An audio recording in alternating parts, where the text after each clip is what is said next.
अगर थाने से 100 फीट के भीतर और जो मुख्यमंत्री का आवास है उससे 3-4 किलोमीटर के रेडियस के अंदर अगर इस प्रकार की हत्या हो जाती है दिन दहाड़े एकदम मेन रोड के बगल में, अगर वहाँ पे किसी प्रकार का अंकुश नहीं है तो वही तो मैं कह रहा हूँ कि अब दूर दराज की तो बात ही छोड़ दे। फिर दूर दराज में तो पुलिस का कोई किसी प्रकार का ना खौफ होगा ना उसके सपोर्ट की किसी को आशा भी होगी। मेरे ख्याल से कम रांची में तो ऐसा पति शासन तो लगना ही चाहिए, नहीं तो आने वाला कुछ दिनों में बंगाल बन जाएगा। ये जैसा स्थिति है अभी बंगाल की ओर जा रहा है ये राज, समझे ना। इसीलिए और इस ये प्रशासन को है। तो कल का एक दर्दनाक घटना जो अनिल टाइगर जो जिला परिषद थे उसे कल दिन दहाड़े 3 बजे शाम में गोली मार के कि आप किस तरह से अपराधियों का मनोबल बढ़ा हुआ है, तो उसी का लेके यहाँ पे जो लोग उनका जो समर्थन है ये रास्ता को जाम कर दिए हैं, रोड को जाम कर दिए हैं।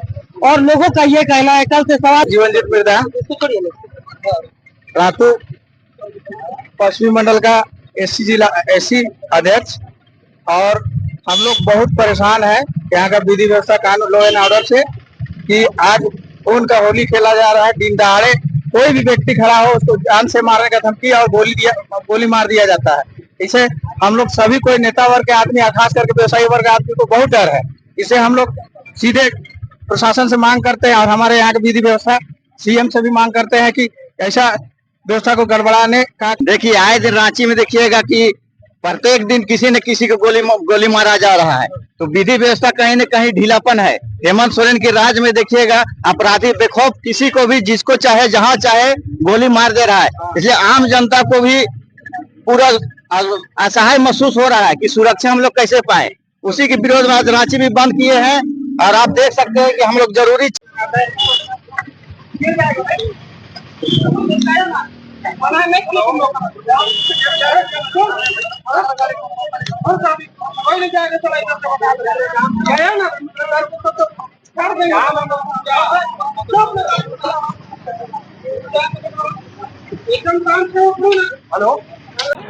तो देख पा रहे हैं कि मेन रोड जो है लोहरदगा से रांची जाने की मुख्य सड़क जो है काठीताड़ मेन चौक में यहाँ पे रोड को बुरी तरह से जाम कर दिया गया है।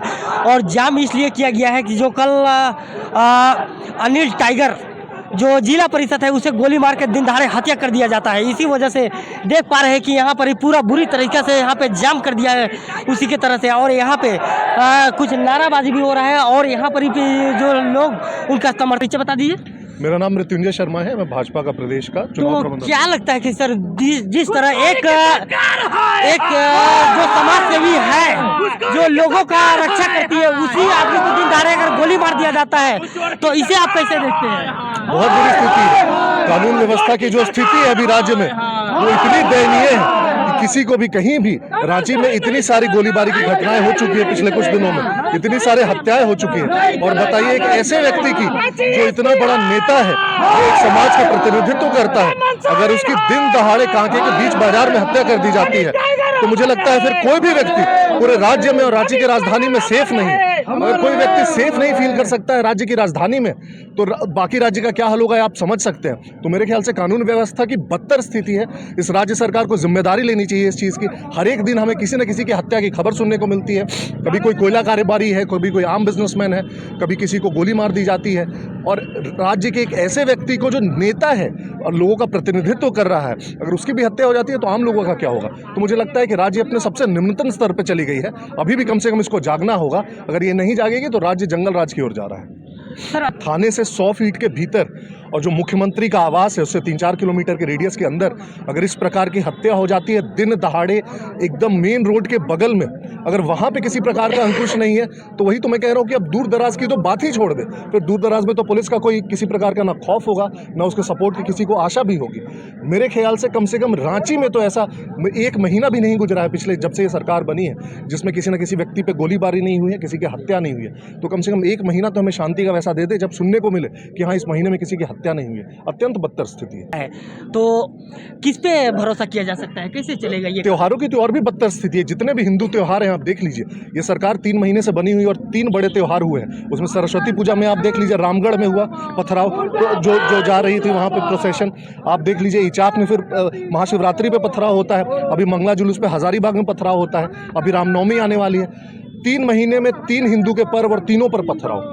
तो आप सोच लीजिए कितनी ज़्यादा बदतर स्थिति है। ये सरकार जो यहाँ की है, बहुसंख्यक समाज की जो हितों की रक्षा करनी होती है, उसमें पूरी तरह से असफल रही है और कानून व्यवस्था की तो बात ही नहीं की जा सकती। क्या लगता है इस तरह से दिन दहाड़े किसी का हत्या हो जाना कहाँ तक सही है?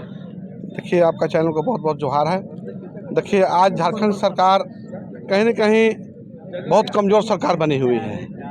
आज उसी कारण आज हत्यारे जो अपराधी का मन बढ़ा हुआ है और जहाँ पार रहा है, जिस जगह मार रहा है, वहीं पर आदमी को गोली मार दिया जा रहा है। इस सरकार जो झारखंड सरकार जो है, वो झारखंड सरकार जो हेमंत जी की जो सरकार है, वो सरकार मतलब फेल है, एकदम फेल है। कहीं ना कहीं बताइए सरकार जो हेमंत जो आपका जो बोलते हैं, आपका सीएम का घर के बगल में आदमी गोली मार के चला जा रहा है। राजधानी में इतना खुलेआम अपराधी गोली मार के, कभी डकैती हो रहा है, करोड़ों का हो रहा है, कभी मर्डर हो जा रहा है, एन टाइम हो जा रहा है कभी। तो बताइए, इस तरह का दुर्घटना दुर्भाग्य है ना। आज 24 साल झारखंड हम लोग सोचे थे झारखंड राज्य अलग होगा तो यहाँ का कुछ कायाकल्प अलग होगा, मगर जो सत्ता में जो आते हैं वो राष्ट्रपति शासन तो लगना ही चाहिए, नहीं तो आने वाला कुछ दिनों में बंगाल बन जाएगा ये। जैसा स्थिति है अभी, बंगाल की ओर जा रहा है ये राज, समझे ना।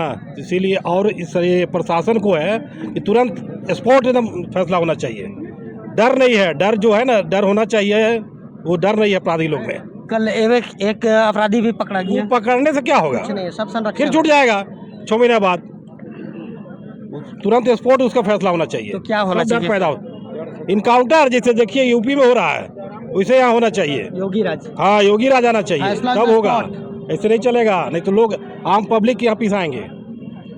जो मंत्री बैठे उनको क्या है, कोई घाटा नहीं है, पब्लिक को यहाँ नुकसान है। हुई है तब से आए दिन आप लोग के माध्यम से, चैनल के माध्यम से सुनने को हम लोग को मिलता ही है। अभी देखे होंगे पिछले दिनों जो गिरिडीह में क्या कारनामा हुआ, अभी पिछले बार देखे होंगे मंगला जुलूस में। मतलब एक विशेष लोगों को संरक्षण देने के चक्कर में, गद्दी पर बने रहने के चक्कर में वो सारा और लोगों को भूल चुके हैं। जो अनियंत्रित हो चुका है यहाँ, अपराधी जो है नियंत्रण में नहीं है प्रशासन का। प्रशासन और शासन केवल बालू बेचने में व्यस्त है, गौ तस्करी कराने में व्यस्त है। अब देखते होंगे, अभी पता चलेगा कि 2 गाड़ी बालू जा रही है, उसके तरफ ऐसे भागेगा लोग जैसे सोना का तस्करी हो रहा है। अंग्रेज यहाँ आके जो है सोना ला के बेच रहा है। आज बालू का पूरा हाल क्या है वो देख रहे हैं, केवल बालू में दलाली हो रहा है। ऊपर से लेकर नीचे तक केवल बालू बेचने का काम किया जा रहा है और अपराधी एकदम बेलगाम है। देखे होंगे रातों में कई एटीएम में चोरी हो गया, रातों में कोई बैंक में पैसा जमा करने जा रहा है, रुपया लेके उसको लूट ले रहा है। अब लोग घर में भी पैसा नहीं रख सकते हैं, बैंक में भी पैसा नहीं रख सकते हैं, यहाँ तक कि आप सोने का चैन पहन के हेमंत सोरेन के राज्य में नहीं चल सकते हैं। मतलब किसी भी तरह से हम सुरक्षित नहीं है। ऐसा सरकार को इस्तीफा दे देना चाहिए, उसको मान लेना चाहिए कि हमसे सरकार नहीं चलेगी। बताया जा रहा है कि योगी राज यहाँ पे होना चाहिए, फैसला ऑन द स्पॉट होना चाहिए। तो होना चाहिए क्या इस पर आप? यहाँ पे मतलब हम लोग जिस एरिया में रहते हैं, यहाँ पे किसी तरह से पब्लिक सुरक्षित नहीं है। मतलब 10-20 हज़ार रुपये भी अगर बैंक से निकाल के जाता है उसको भी लूट लिया जाता है। मतलब 100 कदम 100 मीटर भी यहाँ पे थाना नहीं है। यहाँ पे अन्य दिन यहाँ पे घटना घटते रहता है। यहाँ पे हमेशा ऐसा नहीं है कि मतलब